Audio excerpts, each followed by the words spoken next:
Hi everybody, it is me, the fabulous Neil Brown, and I'm on here once again. I know it's been like a week since I've done a video. But I wanted to come on here and just kind of like shoot the breeze with you guys a little bit.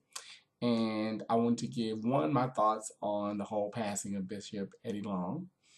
And two, I want to tell you about my Atlanta trip, my trip to Atlanta. So we're going to go into my trip to Atlanta first. And then I'll give my opinion on the whole Bishop Eddie Long situation. So my trip to Atlanta. Recently, as some of you may know, if you watch my channel or if you follow me on any form of social media, you know that I recently went to Atlanta for a book signing, celebrating this book, my first ever. So if you want to purchase it, you can. It's available in all forms of bookstores, Amazon, Barnes and Noble, like everywhere, Kindle. So if you want to purchase it, you're more than welcome to. And I thank you in advance for those of you who have purchased the book. Thank you so much. It means a lot to me. And for those of you who came out to see me in beautiful Atlanta, Georgia, in Sandy Springs, actually, because I was actually in Sandy Springs. But for those of you who came to see me, I thank you guys so much. It was wonderful. I had a wonderful time. And for me, it was very affirming and it was very empowering. And I'm going to tell you why. So, you know, contrary to popular belief and contrary to my, sometimes, at times, huge personality, I'm actually very, very shy and I'm very sensitive. And so when I was approached to do this by one by the name of Candace Apple, I don't know why I want to say Allen, Candace Apple, and that's actually her real name.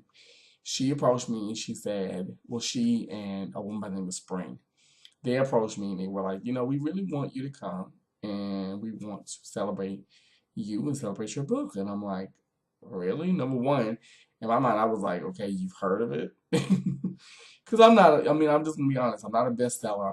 I'm not there yet. Now, granted, I would love to be there, but I'm not there. You know what I mean? I'm definitely not a New York Times bestseller or an Amazon bestseller. That's just not, it's not there. But that's okay. Because I think with your first book, if anybody who is out there who's an aspiring writer knows, when you do your first book, usually you don't really, unless you have a team or a machine behind you, you don't really you do well, but you don't do what what you would like in the very beginning. So, I was like, okay, and I was kind of shocked that they, asked me to come. And after some thinking and after some hesitation, I agreed and I said, okay, I'll go. So my flights were great. I flew on Frontier and Spirit Airlines, which I'm gonna get into in a minute. So, had to get up really early. Had to get up at like 4 a.m. because my flight was at 7. So I had to get up at 4 a.m. and be at the airport at least by 5 or 6.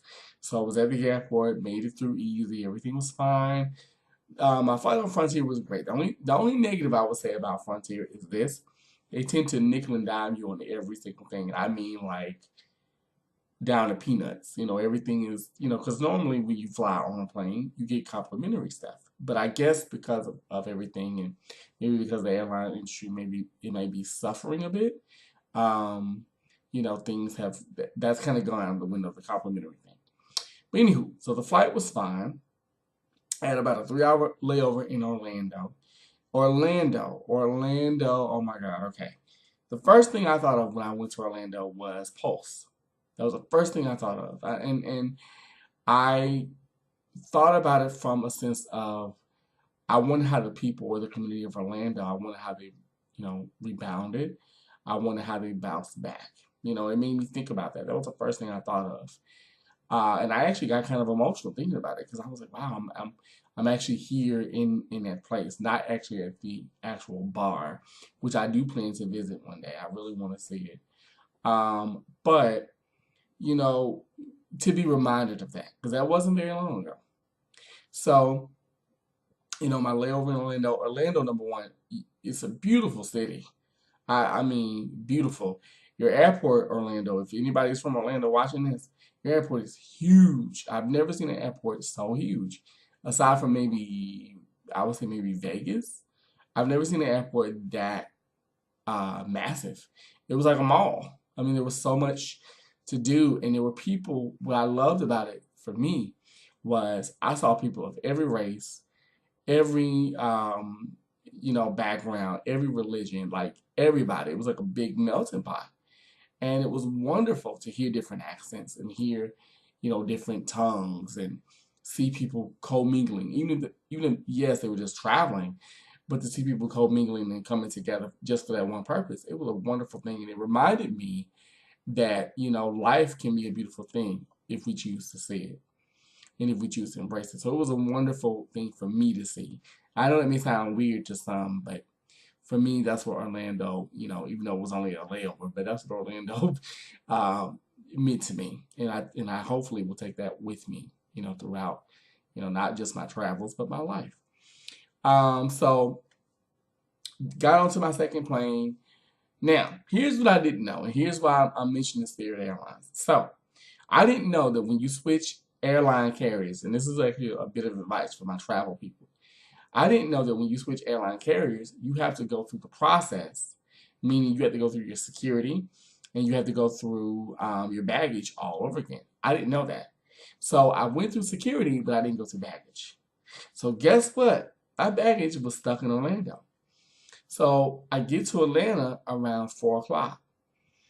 I go to baggage claim, there's no bag. And I'm like, where's my shit? Where's my baggage?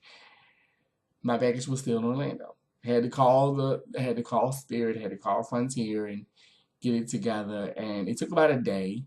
But the next day I had my stuff delivered, so it went over fine. But I will admit, I was very pissed off because I was like, I have to pretty much wear what I came in on. I don't want to do that. I didn't look right to me. I had like a whole beard, and I couldn't be at my best in my opinion. So, that was fine. I stayed at an extended stay. If anybody knows where the Perimeter Mall is in Atlanta, I stayed around that area, Crestline Parkway. Now, I will admit, I was a little nervous about this because it's an extended stay. I was just like, I don't know. I don't know if I want to stay here. It might be a little rough and stuff, okay? And now we don't have Afro puffs. But it was actually a great experience for me. It was very nice. The people were very nice. The staff was great. Shout out to Artez. And the room was clean. It smelled good. The bed could have been softer, but that's neither here nor there. It was wonderful. And for me, it was great because I normally, whenever I go out of town, and anybody who's ever traveled with me knows this, normally when I go out of town, I stay with people. I normally stay with friends, or sometimes I'll even stay with a client. Like, we really get on. They'll offer their home to me, and I end up staying with them. But this time, I opted to be by myself. And that was very empowering for me because I was like, wow, I can do this. I can be alone. This is cool. And it was wonderful. It was a wonderful experience in that sense. I was able to go to the grocery store. I'd never been to a Publix before. Publix was really, really nice. Really, really nice. Huge, but it was really nice. The people were very, very nice. The staff was very helpful. Um, let's see what else was there. Was able to cook. I normally don't cook. I'll be the first one to tell you. I don't cook, especially when I travel. I normally go out to eat. And I discovered an app while I was there. I discovered an app called Uber Eats. I never heard of it before. Well, I shouldn't say that. I heard of it, but I never used it. And a girlfriend of mine who lives in Atlanta was like, you should use it. So I used it and I ordered like from, I can't remember the name of the place. It was called, I think it's called like the Wing Shop or something like that. And it had different types of hot wings. So I ordered like a mac and cheese hot wing and a lemon, it was a lemon, hot lemon aki, I believe were the names. And it was wonderful. It was awesome for me. And I know I'm kind of rambling, but just kind of telling you about my trip. So, fast forward to me going to the actual store. So I went to Phoenix and Dragon. It's on North Roswell Road. Wonderful store. Wonderful store. The minute you go into it, You're hit, of course, with the scent of all the candles and incense and herbs and stuff. I met the woman Candace Apple, so very sweet, so motherly, but firm. You know what I mean? Like not one to take any bullshit, but very sweet, very nice lady. I thoroughly enjoyed meeting her. I met some of her staff, so sweet, so kind. One staff member that sticks out in my head. I don't remember. I think his name was Walter. I'm gonna and if it's not, I'm so sorry, but he always wore, whenever I saw him, he always had on team the Venture Brothers. He always had on Venture Brothers t-shirts. And he was so nice, so sweet, so kind, and they showed me where to put all my stuff and where I'd be doing readings, and it was in a really intimate room, and really, really nice. And the people that I met were so sweet. I met people from all over. And people told me, they were like, we came in just to see you. And we saw the write-up in the newsletter, which is this. Here's the newsletter. So you guys can see it. Now look who's on the cover. See? Isn't it awesome? See, I've never really experienced this before. This was a first for me. So, um, you know, so that happened. I had people from, like I said, every walk of life. I was very touched by a woman. She had just lost her mom, and she was, and I can see her face. Really, really pretty woman, beautiful woman, had the prettiest teeth I've ever seen. And I thought she was like married to a dentist or something. But she was so sweet and she was so nice and she was so spiritual. She was very like she talked about her love of God and her love of the Lord, and I understood that and how it's kept her through and it's kept her family and just really nice. And I was very touched by her. I was very touched by her. I was touched by all the people that came in actually that I read for. Because the one thing I noticed was everybody was in some sort of transition. Everybody was letting go of something. One person, they were trying to quit smoking. One person, like I said, she had just lost her mom. The another woman I met, she had been dealing with her mother, but her mother was still living, and she was coming to terms with that. She had, closed the door on that, on their relationship, and it was really affirming for me because oftentimes, and I always say this, I feel that my clients reflect me in some way. They reflect where I am or where I used to be. So it was actually very relatable because I was like, wow, I've been through this. I know what this is. I couldn't judge any of them. Majority of my clients were single and they were all looking for love. And, I had one woman, she said, well, I'm looking for love, but there are no men in Atlanta. And to my women who live in Atlanta, is that really true? I really want you guys to comment. If you're a woman who lives in Atlanta, particularly if you're a black woman who lives in Atlanta, I really want to know, is that really true? Are there no men in Atlanta? Because for me, I saw lots of men. I mean, all types. I mean, I'm just saying. So I didn't believe that was true, but maybe it's just from my perception. So, anywho, the book signing went extremely well, which I was very impressed with. And I have to admit, I thought nobody's going to want to come to see me. I'm not well known. I'm not Louise Hay. I'm not a Doreen Virtue. I'm not any of the big names. But people came, and it was wonderful. Um, excuse me, people that followed me on social media came. People that followed me on like Twitter and Instagram came, and I mean, and I would have never thought in a million years that people from social media would come and see me, because in my mind, I'm tiny. I don't see myself like people.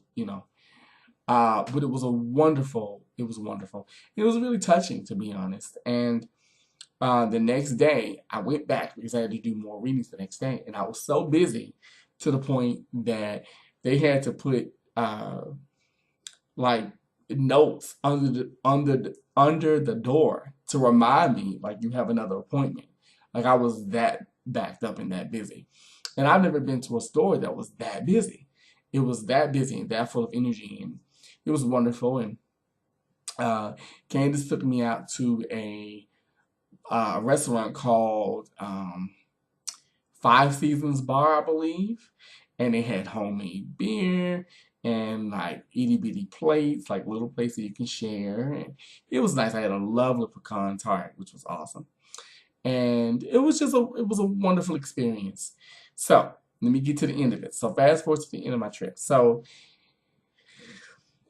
the last day comes, and all the money's tallied up and stuff, and I'm just waiting to, I got back to my hotel around 6:30, so I'm waiting for my money to come, and I'm thinking it's going to be no more than 2 to 3, like two to $500. That was my attitude. I said, I probably didn't make that much money. People really didn't like me very much. Just thinking really negatively of myself and of my work. So Candace comes out and she gives me my check. And I look at it, I won't say the amount, but I look at it and I'm like, I almost fainted because I was like, I can't believe people paid this much money to listen to me and to see me. And even with I'm kind of bouncing around. And even with going back to the book signing was great because they bought books, they wanted me to sign them. And the Q&A was wonderful. People asked me questions that they want to know when the next book is coming out, what inspired me to write the book. They asked me, did I believe in auras? Can I see? Or just things that for me, I've never been asked. So it was wonderful. But getting back to the final day. So the final day comes, she gives me the money. And I'm like, is this for me? And she's like, yeah, it is. You earned it.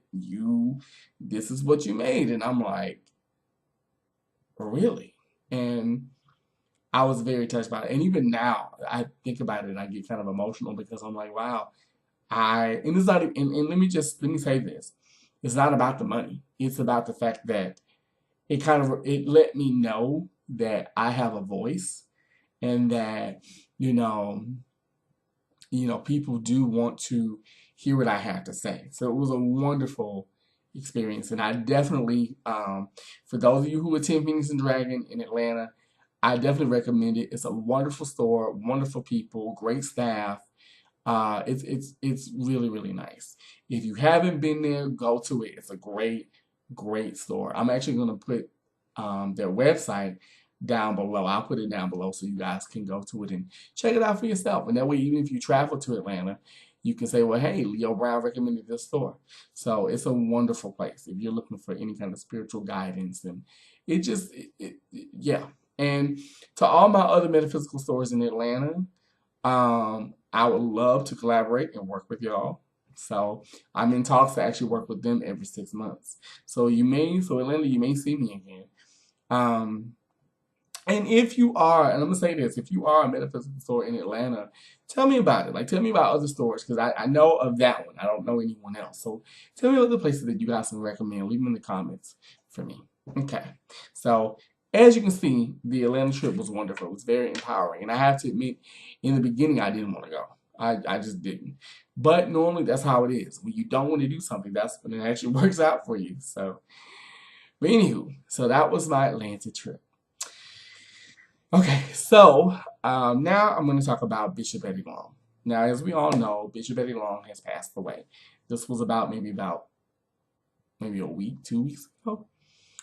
I would say maybe a week, 2 weeks ago, something like that we found out about Bishop Long and his unfortunate passing. First of all, I'm going to say this.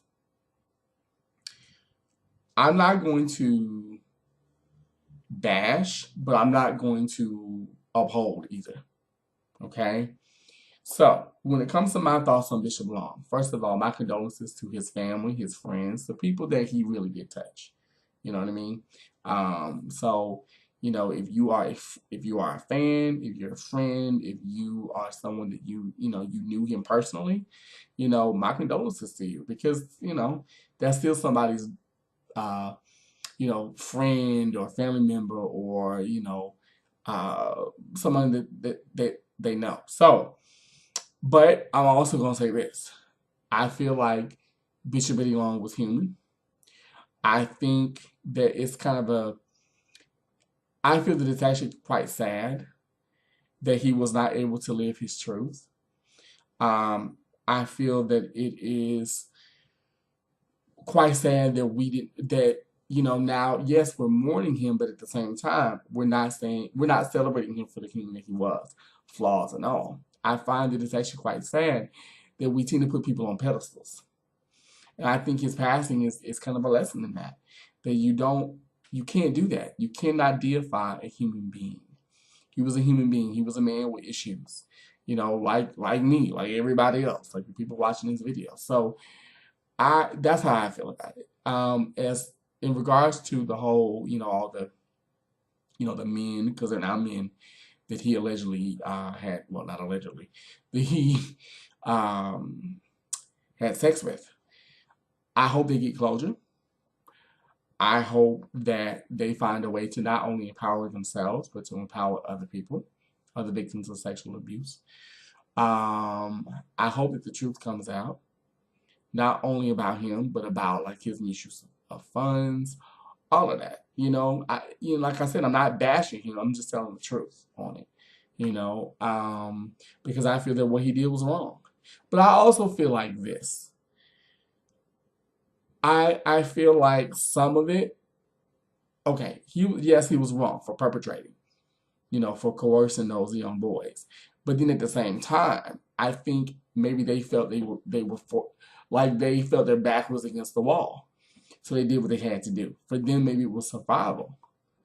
And they didn't want to disappoint. And oftentimes when you are older and you're dealing with young women, young men, or young people, period, they're admiring you. So they're like, well, I don't want to disappoint the person I admire. So I have to do, what I have to. Is it right? No. But that's the situation that I believe they were in.